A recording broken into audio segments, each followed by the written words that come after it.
Assalamualaikum warahmatullahi wabarakatuh.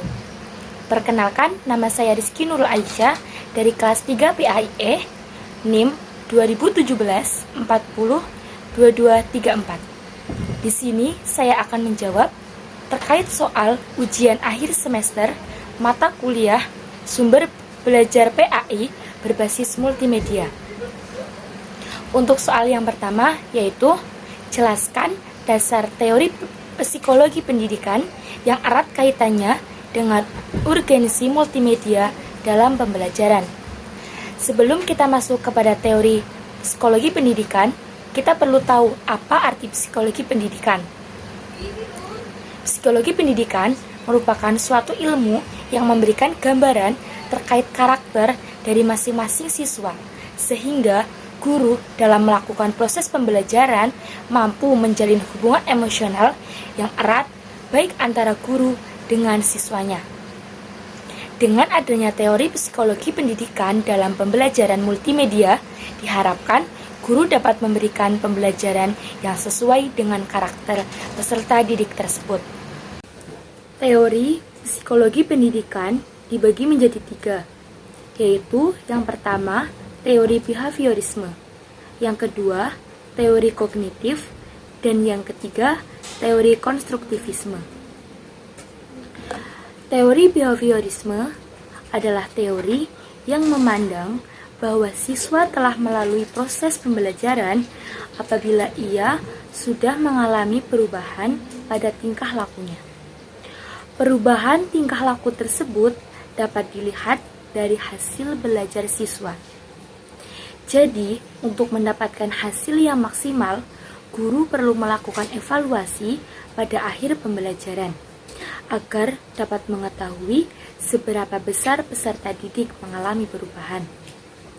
Behaviorisme mengarah pada pengembangan dan desain teknologi instruksional, yaitu mesin pengajaran, komputer asisten instruction, dan virtual reality.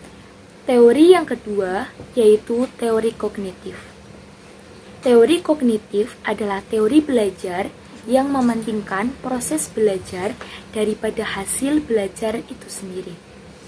Teori ini menyatakan bahwa pada proses belajar, seseorang tidak hanya cenderung pada hubungan antara guru dan siswa, melainkan juga bagaimana proses belajar siswa dalam mencapai tujuan belajarnya. Teori ini berusaha untuk bergerak melampaui tujuan tingkat yang lebih rendah ke tingkat yang lebih tinggi, yang disebut dengan keterampilan berpikir tingkat tinggi. Keterampilan berpikir tingkat tinggi ini dilakukan agar peserta didik pada akhirnya mendapatkan semua tingkat keterampilan. Dan teori yang ketiga yaitu teori konstruktivisme. Teori konstruktivisme adalah sebuah teori pendidikan yang mengedepankan peningkatan perkembangan logika dan konseptual pembelajaran dengan mengedepankan kegiatan mencipta serta membangun dari sesuatu yang telah dipelajari oleh peserta didik. Teori ini berlandaskan bahwa pembelajaran adalah proses peserta didik yang secara aktif membangun pengetahuan metode pengajaran tradisional, seperti mendemonstrasikan, mendorong, menghafal, dan menirukan dianggap tidak sesuai dengan teori ini.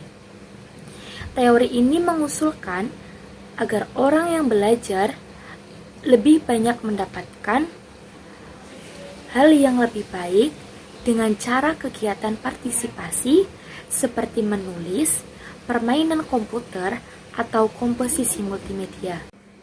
Soal yang kedua yaitu jelaskan satu teori desain multimedia dan bagaimana penerapannya dalam pembelajaran. Di sini saya memilih teori desain multimedia interaktif, yang dimana di dalam teori multimedia interaktif ini terdapat tampilan multimedia yang dirancang sedemikian rupa agar tampilannya memenuhi fungsi menginformasikan pesan kepada penggunanya, baik melalui gambar, suara, video, maupun teks agar pembelajaran lebih menarik.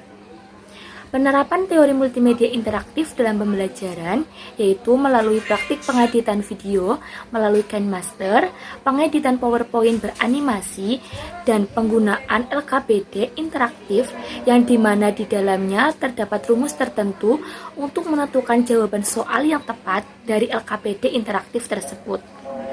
Untuk soal yang ketiga adalah jelaskan 3 aplikasi Android yang dapat digunakan sebagai sumber belajar PAI beserta keunggulan dan kelemahannya.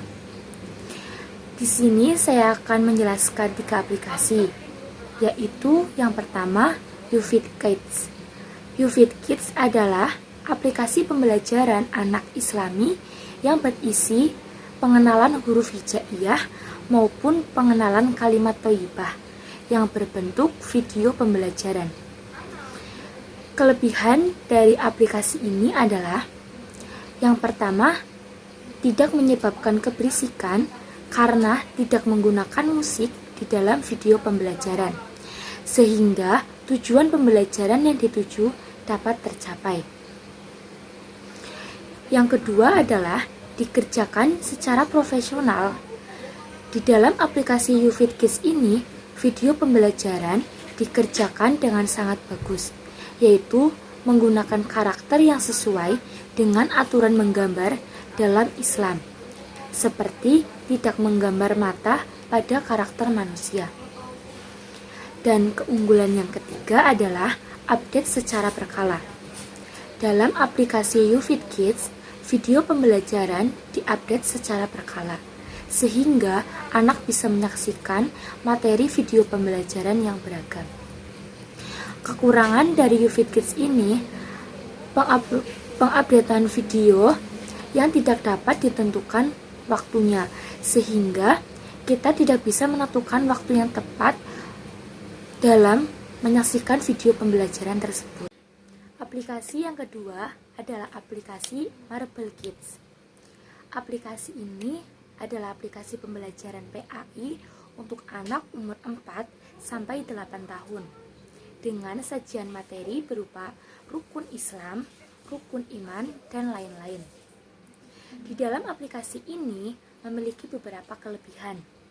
Di antaranya, yang pertama, selain menyajikan materi dalam aplikasi, aplikasi ini juga menyajikan kuis terkait materi sebelumnya, sehingga anak akan mengingat kembali materi yang disampaikan sebelumnya. Yang kedua, yaitu tampilan yang menarik, karena banyak animasi dan warna cerah yang tidak monoton. Selain kelebihan yang dimiliki aplikasi Marble Kids, juga memiliki kekurangan. Kekurangannya yaitu penyampaian materi yang hanya berupa gambar saja tanpa adanya animasi, dan terkadang hanya berupa tulisan tanpa disertai animasi pendukung. Hal ini tentu akan membuat peserta didik merasa bosan karena tidak ada animasi yang mendukung materi. Aplikasi yang ketiga yaitu aplikasi Kesan. Kesan ini merupakan singkatan dari Kedaulatan Santri. Aplikasi Kesan merupakan aplikasi yang diperuntukkan untuk para santri yang berisi materi ibadah yang tersedia di dalam kitab maupun buku Islam. Aplikasi ini memiliki keunggulan. Yang pertama yaitu dapat digunakan sebagai pengingat untuk waktu sholat, baik sholat sunnah maupun sholat wajib. Jadi kita dapat menentukan sendiri waktu sholat apa yang akan diberikan pengingat oleh aplikasi ini. Keunggulan yang kedua yaitu kita dapat memperoleh materi terkait keislaman secara langsung dari kitab dan buku Islami yang tersedia dalam aplikasi ini. Keunggulan yang ketiga yaitu kita dapat membaca Al-Quran dalam aplikasi ini disertai dengan tanda tajwid dengan tepat. Kelemahan dari aplikasi Kesan yaitu terkadang terdapat susunan mushaf yang berbeda dengan mushaf secara fisik, serta terdapat sedikit perbedaan waktu sholat walaupun itu hanya 1 menit. Sekian jawaban terkait ujian akhir semester mata kuliah sumber belajar berbasis multimedia yang dapat saya sampaikan. Kurang lebihnya saya mohon maaf. Wabillahi taufiq wal hidayah. Wassalamualaikum warahmatullahi wabarakatuh.